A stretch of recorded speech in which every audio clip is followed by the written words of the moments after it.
Imperatives in Jewish, Palestinian, Aramaic.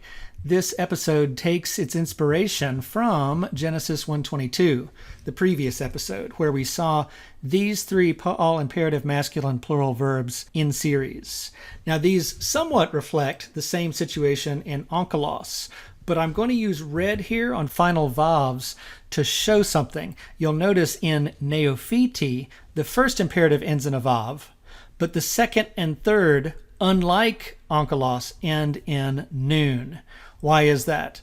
Well, we open Biblical Aramaic for Biblical Interpreters and flip to the volitional forms chart, where we see that both jussives and imperatives, if there had been a noon in the corresponding imperfect form, it's dropped to form the volitional. And we see that right now as we're looking at the imperative masculine plural. So in Biblical Aramaic, Daniel 3:26, Aleph Tav Hey is a verbal root. That means come. We see a similar form in onkelos in the Torah, Jewish literary Aramaic, Eto. Different vowels, same idea. Drop that final noon. But when we get to pseudo-Jonathan and then to neophiti, we see that there are some times when that noon remains. Here in Accordance Bible Software, using the Targum's Equivalent Project module, I've done a search on Aleph Tav Yod as a verbal root. Here we have the Pa'al imperative masculine plural as the form I've searched for.